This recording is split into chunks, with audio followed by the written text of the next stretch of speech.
Hey, well, good evening, everyone. Hopefully you can hear me. Hope you're having a great day. If you're in the Anchorage Bowl, it has been raining most of the day. That's what we've seen. And we're going to continue to see that through this evening.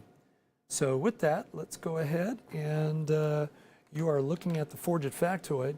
So welcome. Nice to have you. I'm Meteorologist Robert Forgit. We're going to look at the Forgit Factoid. If you watched the show last night, you probably know the answer, but I always like to do these Forgit Factoids. Been doing them for over 20 years now. So, hey, the original jack-o'-lantern was carved out of a root vegetable, usually a turnip or a potato, and then they would put a lit candle inside to ward off evil spirits and Stingy Jack, which was a folklore of a gentleman that sold his soul to the devil. And what country was this folklore from? Was it France, England, Ireland, or Sweden? Hopefully you can guess the answer.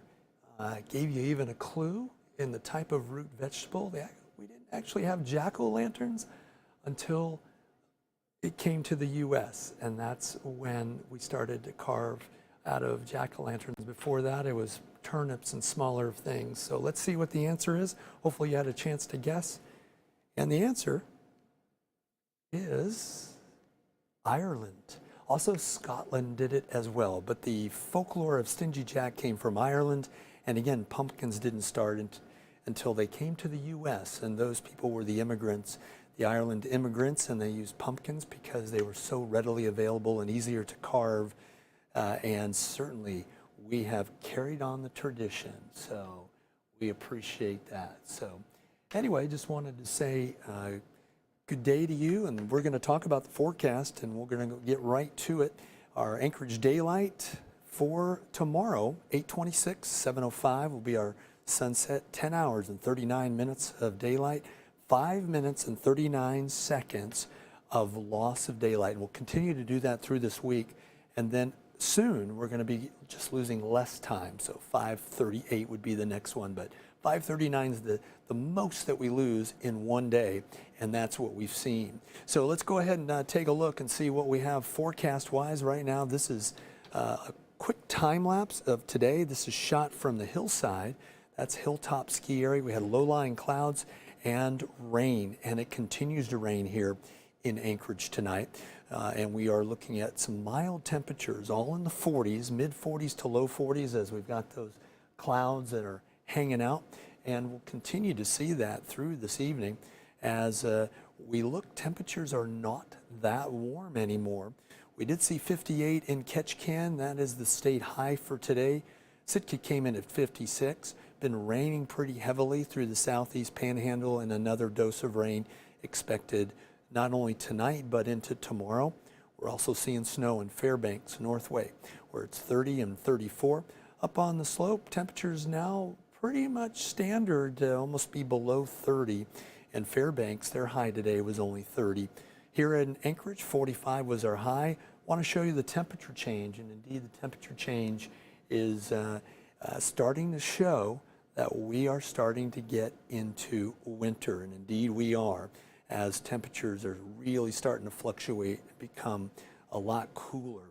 I think we'll lose the 40s by the time we get into at the end of this week. So we're going to go over the looking ahead, and we've seen a low pressure system just off of Ketchikan that is moving up, and that's going to be the next weather producer for lots of rain. And Bonnie has mentioned so much rain this summer. That's indeed true. And this fall is pretty much the time we always see some rain, at least in South Central, but we have had a lot of rain through much of the southeast panhandle, and they're expecting more in the next 24 hours. You're right, we've seen a lot of rain, and of course the one thing in the southeast with all the rain, mudslides are a factor, and of course those tributaries fill up with water. Here in Anchorage, we have seen a lot of rain this month in October. Also, September was pretty record rainfall. As we get into Tuesday, that low will move close to South Central, and with it, we'll see snow, especially over in the Copper River Basin. We'll also see snow continuing in Fairbanks through perhaps Tuesday, and then into Wednesday, things start to clear out a little bit for South Central as well as the Southeast, as high pressure is going to try to keep storms at bay. But if you notice up near that H, just off the west coast, the one that's in the Bering, you'll see a little circular motion right over Kotzebue and Nome. That looks like a low pressure system that will produce some snow and probably some windy conditions coming off of the ocean there. So just be aware of that. So I want to say hi to Tommy. Tommy, thanks for writing in. It's no longer summer. You're absolutely right about that. It is no longer summer. What are we looking at for the southeast? Well, we talked about rain, and indeed it will be, and also windy down in Ketchikan and Petersburg, where we'll see gusts to about 35 miles an hour as they start their Monday. That's what you're going to see. Temperatures on the cooler side in the mid 40s to low 40s as you go north into the southeast panhandle. As we move into the interior sections, we do have snow advisories and snow watches for that area. We're going to see snow in Delta Junction, Fort Yukon, and also Fairbanks. Temperatures only hitting 32, and we'll see 27 in Healy with some snow right there at the Denali Park area. Up on the slope, it's scattered snow showers, otherwise mostly cloudy skies after freezing fog. 30 for Utqiagvik, Wainwright coming in at 30, 31 in Dead Horse, and Anatovik Pass, a cool 16. 3 will be their low tonight. Sunshine, as that high pressure holds on the west coast, that'll be nice. So Donna says she's got a little bit of almost snow here, she says. I don't know where she's located. Donna, tell me where you're at. That'd be great to know.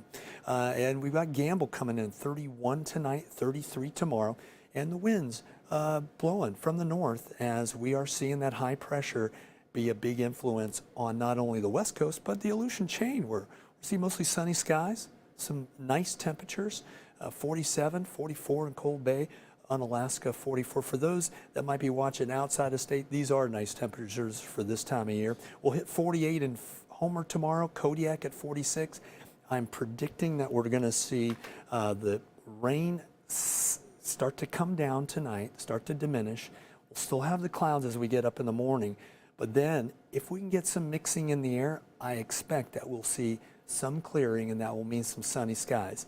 On Saturday, for those that aren't in the Anchorage Bowl, we had a lot of fog and low-lying clouds throughout the morning, and then we got a little bit of mixing with some of the wind, and as a result, we saw some sunshine and a beautiful end of the day. We've had some gorgeous sunshine here, so that's been nice. So I expect to see it by the end of the day. The clouds should be breaking, and that's going to be the same as we go up into the Prince William Sound and Copper River Basin. Still some clouds in Cordova, still some clouds in Glen Allen. You're being influenced by that low pressure system. Rain should be ending for the Mat-Su, and also clouds should be breaking, so look for some sunshine, temperatures in the mid 40s, and that'll be nice to see. And for us, look for 43 in Anchorage as our high. Tonight's low about 35. Girdwood will share the same type of forecast with us. We're really hoping to get some breaks as we do that. And then we're looking at the 7-day forecast. Sunny but cooler. Temperatures will start to drop as we are in fall and getting into a good portion of the fall. We haven't seen our first snowfall, not on the ground, not in the bowl, and we haven't had our first official snowfall, which is more than a trace, but we have seen snow in the higher elevations.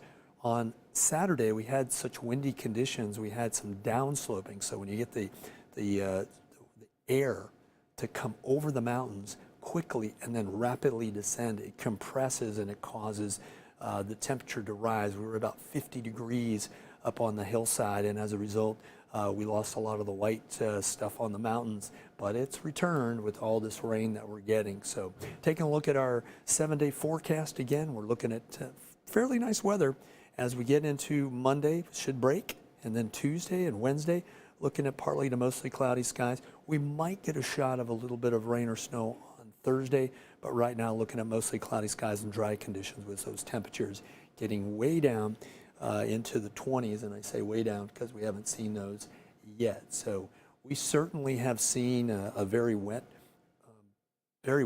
fall, and we had a very wet August. It's been a rather precipitous year, and it looks like we're predicting to see the same thing as we get into the next few months. So 23 may go down as one of the wettest that we've had in a while, and indeed gives you the opportunity. You always take advantage of the wet weather. Either you go play in it or you stay at home and get those projects done that you haven't done. So one advice to those in South Central: as we're starting to get into winter, it's time to put those hoses away. Unscrew them. And I saw a lot of people turn off the faucets, the water source from the faucet, and then open the faucet up. Nothing should be coming out, and that way those don't freeze right at the bib. So that's one thing that I do at our house, and make sure that we do that. So I hope you have a great week. It's always good to have you with me when I'm working. I love doing this and love seeing you. And hopefully this helps you plan your work week wherever you might be, especially as you start your Monday. Ask you to drive safely as the weather changes. And again, make sure that you give yourself some grace, give those around you some grace, and make the best of every day, because there's a lot out there to do. And make sure you give yourself some time to treat yourself, to being kind to yourself. So with that, I'm meteorologist Robert Forgit. Hope you have a great week here in Alaska.